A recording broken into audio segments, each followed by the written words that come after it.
Welcome to Leveraging Leadership, where we unpack the art of business leadership. I'm your host, Emily Sander, C-suite executive turned leadership coach. And today we are talking about how good leaders challenge their teams. For today's leaders, a large emphasis is placed on creating a safe space to work and making people feel supported. And I'm all for that. People should feel supported. You should create a safe space for teams to work in. Please continue to do that. And that's where people know what's expected of them, have the proper training and resources, they have a good team culture to come into, all the interactions with people are baseline respectful, all of that stuff. Don't think I'm endorsing an old school drill sergeant mentality where it's okay to attack or berate people. It's never okay to maliciously push people beyond their limits. At the same time, it's also critical to remember that people like the sense of achievement that comes from taking on and overcoming a challenge. So taking on a difficulty and wrestling with it and trying to think about it in a new way and maybe not even thinking they can do this and then doing it and then overcoming it. So if you don't have that second piece, you can create a space of stagnation or complacency as well. Rather, today's leaders should look to cultivate an environment that both supports and challenges their teams to be the best. Okay, so and moving out from that business perspective, just in general, humans enjoy a challenge. Humans enjoy a challenge, and we know this intuitively if we think about it. Think how you feel when you grow or progress or improve at something. I mean, that's what life is all about. We thrive on that as individuals and also as a society. So if you think about, human race or, your country or whatever, if everyone just stood still and didn't push the envelope and didn't push past what they think are their limits or barriers, the society wouldn't get very far in terms of new innovation and technology and different ways to do things. All right, with that, let's look at 3 examples that explore the motivating power of challenge. And these are from all over different arenas. So the first one is from the ancient world, and it's Philip of Macedon. And I was listening to a great podcast about Philip of Macedon. You might not have heard of him, but you probably heard of his son, who was Alexander of Macedon, otherwise known as Alexander the Great. So he did some pretty phenomenal things back in the day.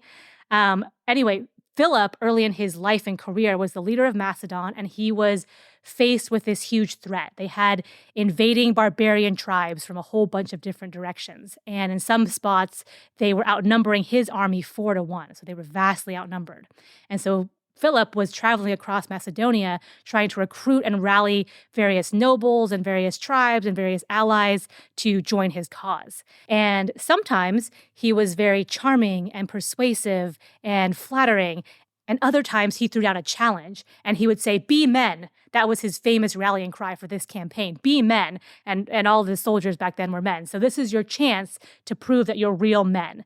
And they did. They joined forces with him and they were able to defeat the barbarians. And so Philip was able to keep his country intact and keep himself on the throne. And later on, Alexander would be able to take over from that. So that's an example where, it's true, people want to be treated well. And maybe in some cases, it's good to flatter and be positive towards people. But other times, it's putting down the challenge and throwing down the gauntlet that really fires people up.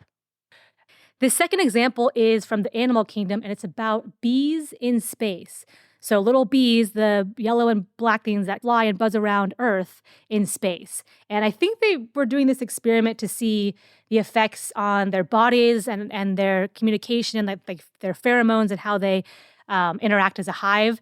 And what happened by the end of the experiment was all the bees died. All the bees died. And the scientists concluded that on Earth, bees have to buzz their wings to move around. And in space, there's no gravity, so bees don't have to do that. And because they stopped buzzing around and having to work to move, they died. And there was this article I was reading called Lessons Learned from Bees in Space. And I'll read you a little short excerpt from that article. And it says, quote, "Fighting against the pull of gravity proved to be a challenge crucial to the bees' health.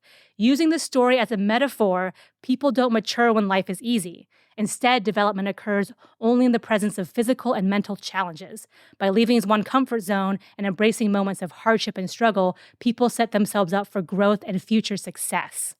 So not only is challenge a powerful motivator, it's critical to our ability to survive and thrive. Okay, this third example comes from the film world.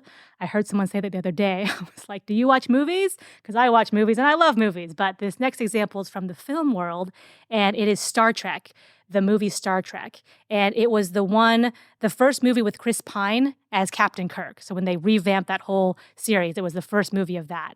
And in the very first scene, spoiler alert, but the movie's been out for 10 years, so I don't feel bad sharing this. In the first scene, Kirk's father sacrifices himself to save the crew of his starship and pregnant wife, who is pregnant with Kirk. Fun fact, that father is Chris Hemsworth, a young Chris Hemsworth, worth the price of admission there. Years later, as a rebellious young man, Kirk gets into a bar fight with this Starfleet cadet. And this other Starfleet captain, Christopher Pike, breaks it up. And Captain Pike pulls the two people apart and kind of shoves Kirk into a corner and calms him down. And then they get into this conversation and they're talking about the man's decision-making skills and his lack of direction. And at the same time, Pike is commending Kirk for his aptitude and pushing him to go enlist in Starfleet. You can go to Starfleet Academy, graduate in 4 years, and become a captain just like your dad. And Kirk is having none of it. He's like sitting there with a bloody nose. Are we done yet, old man? Like, I know who my father was. Are we done yet?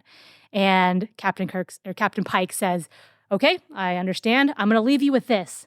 Your father was a captain of a starship for 12 minutes. He saved 800 lives, including your mother's and your own. I dare you to do better. Oh, it gives me chills just thinking about it. I dare you to do better. And the delivery was great. So if you just watch the movie just for that line, it's awesome. And the scene ends, and the very next scene is the next morning, and Kirk is riding his motorcycle up to the spaceship that's about to take the next round of cadets up to Starfleet Academy. So Kirk does enlist, and as he gets on the shuttle, he sees Pike, and he says, 4 years to graduate? I'll do it in 3. Challenge accepted. Challenge accepted. It was an awesome scene and just another example of where that can be used as a powerful motivator to change someone's life. Okay, so that was 3 examples. I just thought of another one. So this is a personal example. So this is like a bonus round, but in a previous role I was running a deployment team. And so we would onboard new customers and set them up on our platform. And so time to revenue and the accuracy of our configuration were the benchmarks for our success. And our sales pipeline was really strong for a quarter in one period of time. And 1 month in particular, we needed to complete a big push of deployments. And I was talking with the sales team, and they were telling me all this stuff was coming down the pipe. And I was talking to the account management team, who we handed off to, and like the leadership team about forecasting all this stuff. And I went to my team at our team meeting and stood up there and said, hey, as you know, sales has been kicking butt, and we're getting a lot of new accounts, and we're about to get more, which is a good problem for the business. And we need to run our leg of the race and make sure we get these deployed as quickly and as accurately as possible. And I said, I've spoken to the leadership team. I've spoken to all of our different colleagues across the business. And I've said that we can do a little bit more than we usually do. And let's just say, for example purposes, a normal month is 100 deployments. And so I said, okay, we were able to commit to 125 deployments. I committed us to 125. The business needs this. We can all step up. This is our new expectation. And then I said, but to you guys alone, I'm saying this. I challenge you to do 200. I challenge you to do 200. And 125 was already outside of, what we were comfortable with. And that was a stretch goal. And people were kind of looking around saying, like, is that for real? Like, could we do 200? Like, what would it take? And people were shouting stuff out like, that's a moonshot. Like, that's crazy. Like, we'd all have to become rainbow unicorns, someone said. And someone else caught on to that and says, sounds like someone just signed themselves up to dress like a rainbow unicorn if we hit that mark in 30 days. And I said, yes, I will gladly dress up as a rainbow unicorn if you hit this stretch of a stretch goal. And so after that, I'm like, game on, okay. And over the course of the next few hours and the next few days, I overheard and noticed that people were on their own, coordinating amongst themselves and saying, hey, can you stay late Thursday? I can stay late Thursday. We can tag team this part. Or, hey guys, what are you doing this weekend? If we got a group lunch, we could all sit in the conference room and knock this stuff out together.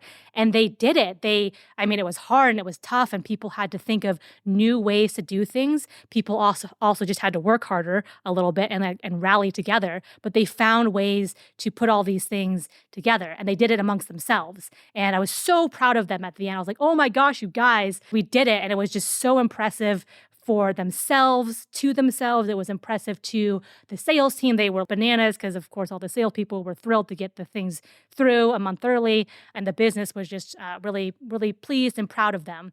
And of course, at the next team meeting, I did, true to my word, I did dress up head to toe as a rainbow unicorn.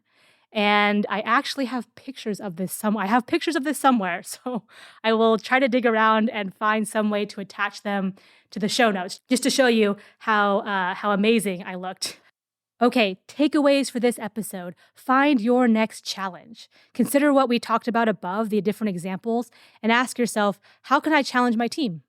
How can I light a fire under them in a good way?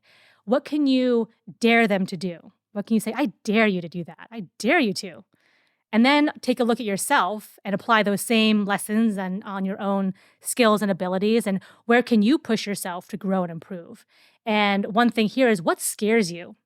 What makes you go, oh, no, Emily, I'm not doing that. No. Or that you've always bumped up against and said, oh, how do I avoid that? Or, oh, I'm not good at that. Or, oh, I'm too scared to do that. And you just work around it. Find those things and say, I dare you. Look in the mirror. I dare you to do that. I dare you to prove to yourself that you can do that. All right. Thank you so much for listening. I will catch you next week on Leveraging Leadership. This episode is brought to you by Next Level Coaching. If you or anyone you know would like to learn more about executive leadership coaching, please visit www.nextlevel.coach.